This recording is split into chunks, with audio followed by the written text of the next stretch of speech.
좋은 아침입니다. 아침의 한알 뉴스 종합 비타민 아침의 매일경제 김은미입니다. 일단 20억 혈세가 들어갔는데 국토부는 대책이 없고요. 대통령실은 국토부 소관이라고 얘기를 하고 있습니다. 네. 그럼 결국 이 얘기는 홍석준 의원님 네. 여의도에서 풀 수밖에 없어 보입니다.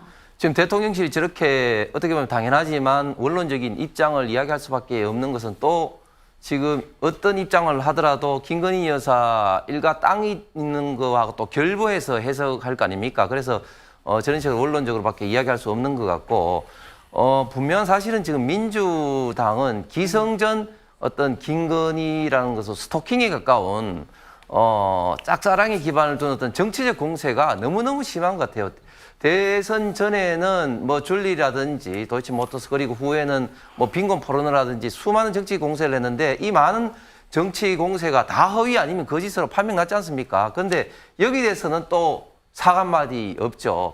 자, 이 사실을 놓고 봤을 때 2021년 3월 달에 이제 양평 고속도로 예타가 통과됩니다. 네. 그 다음에 이제 노선에 대해서 이제 이야기를 이제 하는데 그때 당시가 민주당 군수가 하고 있었고 그 군수가 지금 현재 이야기를 지금 하고 있는 것은 지금 결국은 이제 주민들이 지금 통과되고 난 다음에 좋아했는데 보니까 IC가 없는 거예요. 그렇기 때문에 IC가 없으면 즉 진출입할 수가 없으니까 네. IC를 이제 만들어 달라는 그런 이야기를 하면서 이제 원래 원한 대로 있는 곳에 이제 그 중부 내륙 고속도로 이제 제시로 붙이는 그 안인데 네. 그런데 이제 그런 식으로 이제 하게 되면은 이제 또 강을 또 2개 건너야 되고 하니까 2번 건너야 되기 때문에 여러 가지 환경적인 또 문제가 있습니다. 그래서 이제 지금 현직 군수가 이야기한 것처럼 지금 현재 어떤 수정안으로 됐는데 네. 저는 기본적으로 김건희 여사 땅으로 결부시킨 게 기본적인 문제가 이게 IC가 있으면은 그 주변의 땅값은 오르지만 네. 이게 결국은 김건희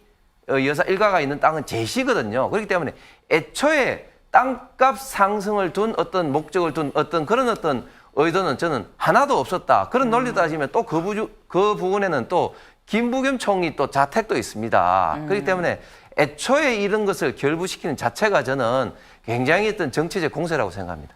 홍석준 의원님. 네. 사실 그동안 김남국 의원이 윤리특위 자문위의 조사가 좀 진행이 되면서 한동안 좀 약간 말을 아끼는 듯한 좀 그런 모습이 없잖아 있긴 했었거든요. 근데 지난 8일에 SNS 글을 이렇게 올린 거는 어떻게 좀 해석을 할 수 있는 걸까요? 이제 뭐 그동안 좀 뭐 본인 입장에서는 좀 너무 좀 자숙을 하면서 조용하게 지냈는데 이제 좀 본인이 좀 입장을 좀 밝힐 때가 되었다고 싶어서 이제 하는 것 같은데 그런데 김남국 의원은 하도 거짓말을 많이 해서 이미 이제 양치기 늑대소년이 됐기 때문에 아마 저 말을 믿을 사람은 아마 없을 것 같고 그리고 제가 볼 때는 김남국 의원은 더 조심해야 될 것 같아요. 오히려 국민들이 좀 약간은 조금 이제 수면 아래로 좀 잊으려고 하는데 다시 이제 본인이 해서 더 화를 돋구는 것 같은데 저 가난 코스프레 한 적 없다 했는데 모든 국민이 알지 않습니까? 한 푼 줍쇼라든지 또 그 수많은 그 유튜브에 와서 뭐 구두가 떨어진 걸 보였다든지 그런 가난 코스프레를 했는데 가난 코스프레 한 적이 없다든지 또 미공개 투자 정보를 뭐 이용한 적이 없다 하는데 사실은 명백하게 마블렉스만 하더라도 2022년 그 5월 초에 상장이 되는데 김남국 의원은 4월 달에 집중 매매를 했습니다. 그리고 그 액수도 굉장히 많은 액수였고 전체 투자자 중에서 김남국 의원 규모가 상위 0.2%에 해당되는 엄청나게 큰 손입니다. 그리고 조금 전에 저렇게 한 10개의 계좌가 비슷한 어떤 매매 계를 하는 게 과연 이제 그 김남국 의원 본인이 것인지는 뭐 정확하게는 모르겠습니다. 한 가지 확실한 것은 사실은 보통 사람들 그리고 투자자들도 잘 알 수 없는 잡코인, 김치코인의 대규모의 투자 시기가 비슷하다는 것은 상당히 동일일 혹은 어떤 사전 정보를 공유했을 가능성이 굉장히 많다. 그래서 빨리 이제 검찰에서 이제도 밝혀야 되고 하지만 저는 좀 아쉬운 게 우리 국회에서도 네. 윤리위 자문에서 시간을 좀 너무 끌고 있고 이런 것을 끌면 끌수록 민주당도 그렇고 국회 전체의 어떤 국민의 신뢰성도 좀 떨어질 것이기 때문에 빨리 네. 판단해야 된다 봅니다. 네, 홍석준 의원님. 예, 민주당도 사실 그 김남국 의원이 지금 탈당됐는데 자꾸 이재명 대표를 뭐 이렇게 언급하는 게 그렇게 기분은 썩 좋지는 않을 겁니다. 그런데 저는 기본 사회가 뭘까요? 과연 정부가 그냥 뭐 기본 소득을 주는 것이 기본 사회일까 이런 생각은 하지 않고 정말 기본을 지키는 사회에 정말 거짓말을 하지 않고 어떤 지위에서 나오는 저런 어떤 사전 정보를 이용해서 어떤 그 불합리한 어떤 이득을 취하지 않고 이런 것들이 사실은 기본 사회 아니겠습니까? 그런 기본 사회를 어떻게 보면은 가장 중요한 어떤 요소를 다 위배한 사람이 저렇게 기본 사회를 김남국 의원이 이야기하니까 참 좀 생각이 좀 이상하게 됩니다. 일단 홍석준 의원님. 네. 네. 아마도 이낙연 전 대표는 혁신 관련해 갖고 이재명 대표한테 기존 이 주류한테 좀 맞설 것이다. 라고 보시는 것 같아요. 예, 지금 혁신이라는 어떤 단어를 접근하는 방식이 네. 친명계와 비명계가 확연히 지금 다릅니다. 지금 친명계에서 말하는 어떤 혁신은 기존의 어떤 선출 방식에서 어떤 대의원이라든지 이런 걸 일반 당원과 같이 하자. 그리고 지금 일부 의원회에서 이야기 나오는 어떤 동일 지역구의 3선 이상 금지 뭐 이런 것들을 지금 혁신이라고 보고 있는 것이죠. 그런데 그런 네. 것들을 지금 비명계 의원들을 중심으로 해서 지금 강력하게 지금 반대하고 있는 형국인데 네. 이낙연 대표가 물론 이제 공식적인 본인의 입장은 밝히시지는 않았지만 아마 지금 비명계 어떤 구심점에 좀 역할을 하기 위해서라도 그리고 이낙연 대표 현재까지 어떤 행보를 봐서라도 네. 이러한 어떤 친명계를 중심으로 한 어떤 혁신의 어떤 그런 어떤 방향 내지는 정책에 대해서는 강력하게 맞서지 않을까 반대하지 않을까 예상이 됩니다. 근데 홍석준 의원님, 예. 대구에 지역구를 둔 우리 홍석준 의원님 어제 잘 주무셨습니까? 요즘 무더위 때문에 좀 잠을 뒤척이는 건 있죠. 예. 네. 지금 홍준표 그 시장께서 이제 정치인에게 가장 이제 그 아주 중요한 시기가 이제 그 총선 전후로 한 어떤 공천이기 때문에 이제 네. 본인의 있던 목소리를 지금 많이 좀 높이고 있는데 또 재밌는 것은 우리 김용판 의원 지금 현재 시당 위원장인데 조금 있다가 이제 한 3주면은 이제 물려주게 됩니다. 이제 임기 다 끝나는데 대표적으로 지난번 경선에서는 우리 홍준표 그 시장을 지지했기 때문에 좀 어떻게 보면 좀 친한 살 수가 있어서 저런 네. 어떤 이야기를 한 것 같습니다. 네.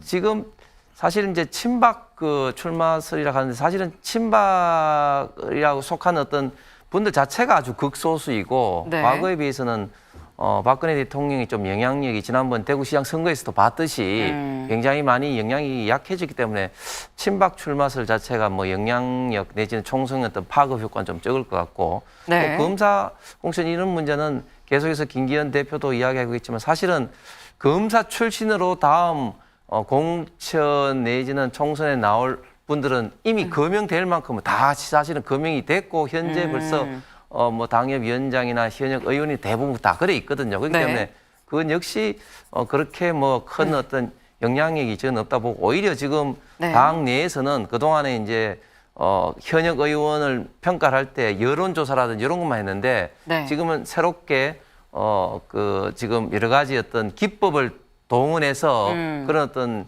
어떤 교체 정도를 파악을 한다고 하기 때문에 과연 네. 그게 어떻게 될 거냐 이런 면에서 좀 더 관심이 있는 상황입니다. 홍 의원님, 네. 지금 말씀처럼 일단 뭐 검사든 친박이든 이런 사람들이 오지 않는다고 해도 그동안 역대 보면 물갈이률이 교체율이 상당히 높긴 했습니다. 그렇습니다.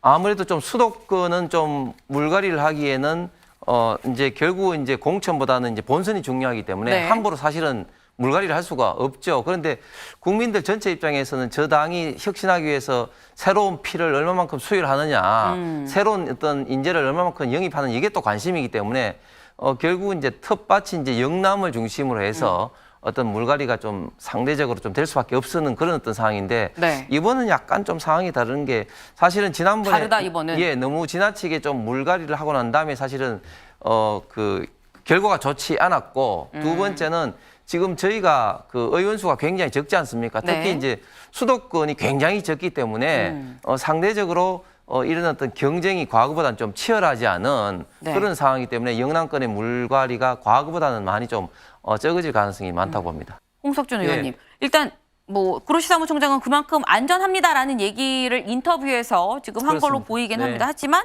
야당 입장에선 또 정치 편향적 발언 아니야라고 생각을 할 수도 있는 것 같아요.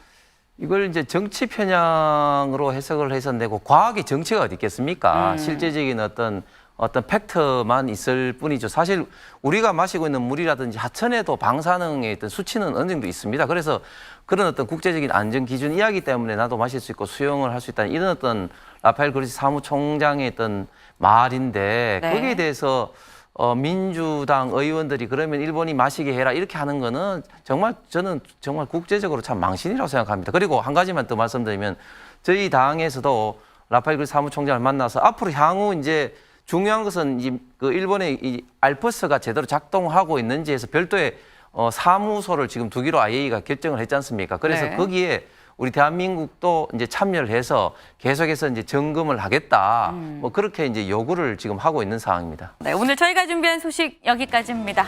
네, 오늘도 좋은 하루 보내세요. 수고하셨습니다.